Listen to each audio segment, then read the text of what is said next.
welcome back to the Intersection, the South by East podcast, where we discuss everything between the scriptures, culture, music, and everything in between. Here we are today, back again in the Intersection. Brail, we received, I came across this article, man, I had to shoot it to you, where the Fayette County School District in Fayette County, Tennessee, said, hey, you know what? The school board said we're canceling all field trips because the test scores are too low. Yeah. I'm gonna let you kick us off with your opening thoughts on this. You hear me say this a lot. Everybody has an opinion. I believe people's opinions should be respected. I also say ignorance is not an opinion. So when I hear something that I'm ignorant of, I don't have strong feelings about it. So here's a few questions that I had that I don't have answers to. So I got to make some assumptions, right? What type of field trips were they going on in Fayette County? All the field trips that I've been on have been informational. Some of the most transformational experiences that I've had in school have been on field trips and opportunities to see things.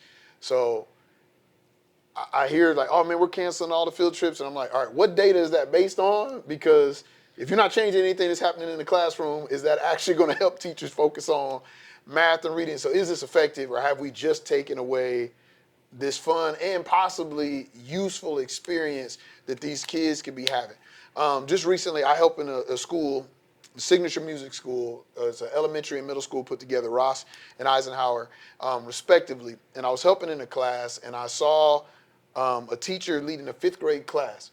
And in this fifth grade class, from the point in time that they walked in to the time that they left out in this 45-minute class, they were reading the entire time. She had them reading together in groups. She had them reading one-offs. She had them reading and then responding to each other about what they heard. And then she was implementing all of that into the music. This was a music class, highly focused on reading. I was like, this is a great experience. I was sitting there like, woo, this is strong. But a music class is not a reading class, right? But she was able to integrate those and use those to get towards that point. So when I see something like this, I'm like, I got a lot more questions. Also, the fact that they rolled this out publicly before the parents knew that all of the field trips had been canceled, I have issues with that as well, because I feel like as a concerned parent, I would want to know what's going on in my kid's class before someone sends it to me on Facebook. That's just me personally. So that's kind of where I sit as I see some of this. I'm like, I don't know how effective this actually is. So I don't have a whole lot of strong feelings. I hear you. I got some questions. Yeah. What were the learning aims for your kids' last field trip? Right. So in your statement, you just said, hey, if something's going to happen in my kid's class, I want to know before it's wrong. But part of my whole deal was that rhetorical, or are you asking me? You. My kids ain't taking no field trips since we switched to 501. My kids ain't taking no field trips. Because here's the deal. Like, my deal is field trips are supposed to be educational. But in the same way, I don't believe that there's a gap in communication that happened where the school board decided on something and then rolled it out on social media even before the teachers had even been instructed. But I also feel like part of the gap in communication was there's not good communication from the teacher side probably on what's happening in these field trips and are they why are they beneficial to what we're doing in the classroom and learning aims, right? And so, I went to a college where even as an engineering student, we wrote papers in my calculus class, in my differential equations class, which is kind of like Calc 4. We wrote papers, and you were graded on your grammar and on your spelling and all those different things, even in a math class, right? So I believe in the integration, right? Because I believe that in the real world, your math problems come to you as word problems. And I also believe that it's almost impossible to do music without reading because it has words, and it's almost impossible to do reading without math because you have to count, right? Yeah. And so, but I feel like there's a lack of communication on both sides. And part of the breakdown that happens here is there was not a real good method of communicating the value and worth of the field trips, and then leadership also didn't do a good job of asking questions. Yep. I know, like my kids are back in 501. Before that, though, they like for a couple of years we took them out of 501 and put them in a private Christian school, and they would do field trips, and they didn't communicate anything about like the purpose value, of the field trips, or how this tied back to the learning. And a lot of times they just came at the end of the school year where it was like, it's field trips, finish out the last week of school or whatever. It's hard for me to imagine those had a lot of directed value, learning aids, right? Of course you can. If asked, they could like, oh well, they learned this and they can tie it together. But I'm like, I don't think there was this intentional plan in that, right? So if I'm an elected school board member and I'm seeing these scores come out and I'm seeing things like that happen, guess what I'm gonna start doing too? I'm sorry, asking questions. Or in this case, right? They were like, man, this must not really be of value. And the people who elected me because they wanted to see their kids succeed and everything. So we're going, and one of the laws of science that we listen to says what? Every action has an equal and opposite reaction. Right. But that doesn't always mean that reaction is the proper action, right? and so, and in this case, right, I think the right method should have been to ask more questions, and if anything, to take steps, right? Because we don't always have to match energy. No. And I felt like, man, in this case, there was a middle ground of the school board maybe coming back to the teachers and saying, hey, here's what we're seeing. So what we're going to need is we're going to need a greater level of scrutiny before we approve these field trips. Right. And really talking to the administrators at the school level, right?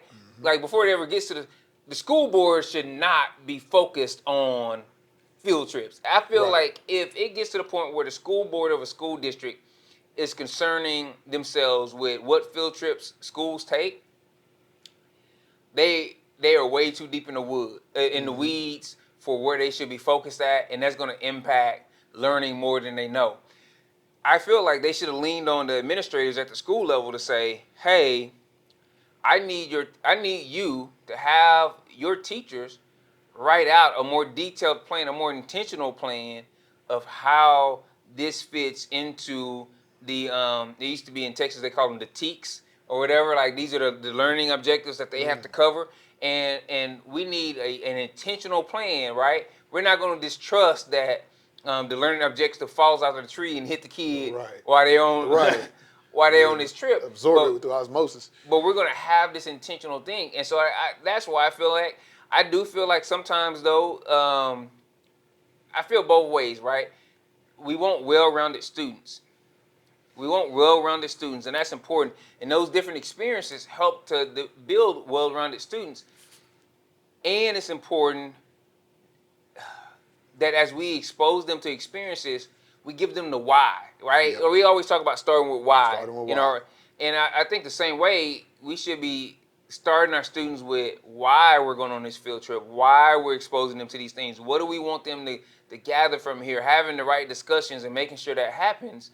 Because here's I don't believe the majority of educators do this. I believe the majority of educators are really intentional. They are having these conversations. But also, man, I've heard some say like, "Hey, this is an off day." That happens too. So it's like an escape. Oh, we got this field trip. Right, it's a fun day. And here's why what you said is so important. And this is why I kick back against decisions like this, where there is no communication, there is no plan. School board may have a plan for how they want this to play out, but unless the teachers know what that plan is, unless the administrators are ready to enforce that plan, there is no actual plan. And this is what I want. This is what I want you guys as our listeners, our audience, to hear.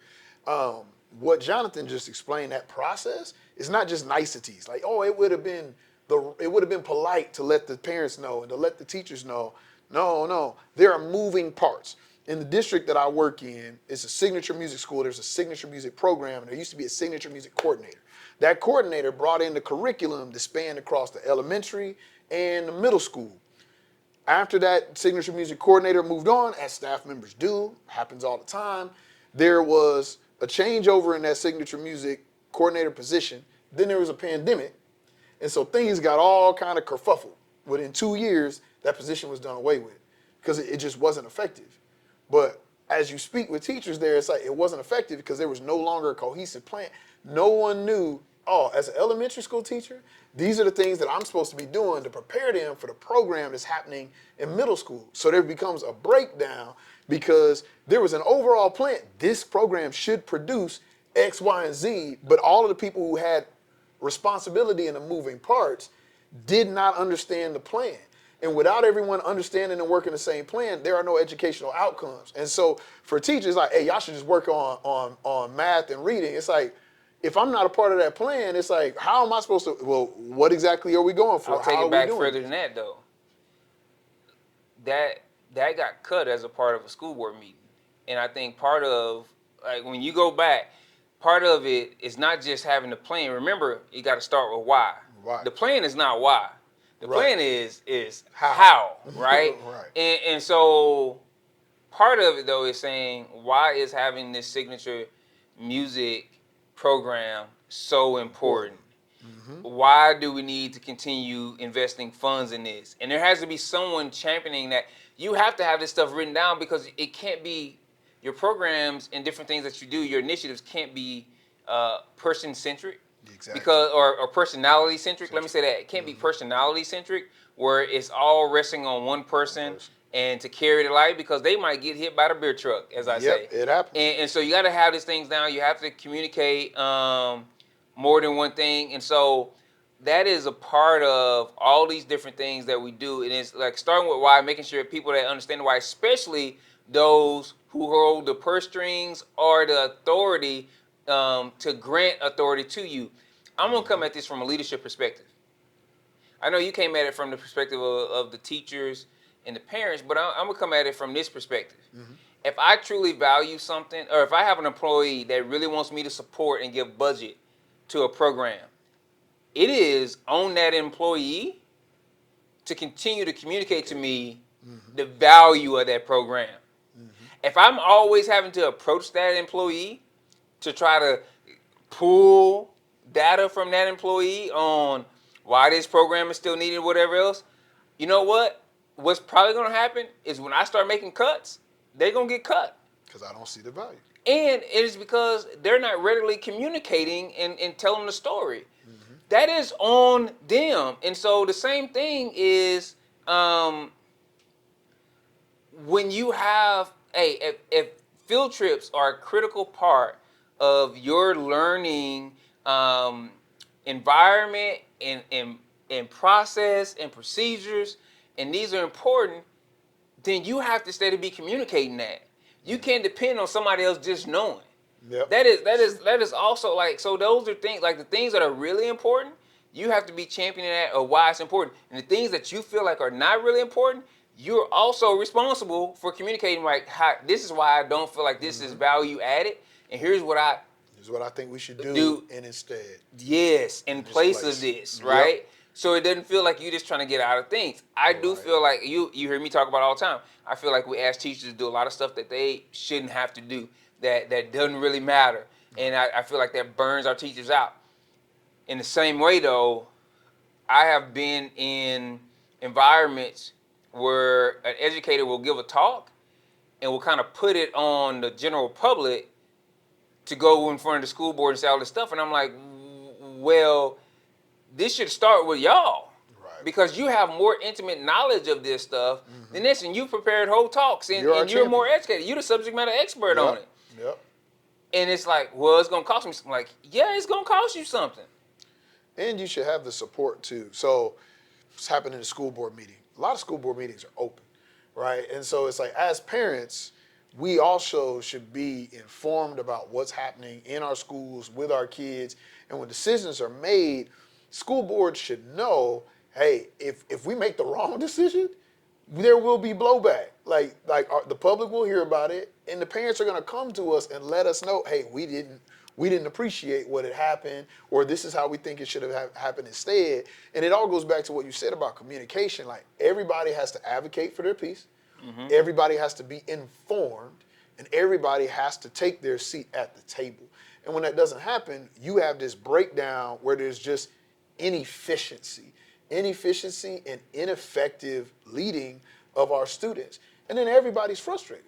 And everyone can point the finger like the Spider-Man meme at the next person and say it's their fault. But really, we all have to be operating as a community in order for this thing to work. And if we're not sharing our perspectives, if we're not advocating, if we're not championing, if we're not trying to make things better, then we get what we get and we don't throw a fit, because the system's going to stay broken. But what do y'all think about this topic? I know we talked about Fayette County, but man, how do you feel like these types of dynamics should play out with a school board? Are you involved at your local school board? We want to hear about it. Man, let us know here in the comment section. Continue to comment, like, subscribe, and we'll see you next week here in the intersection.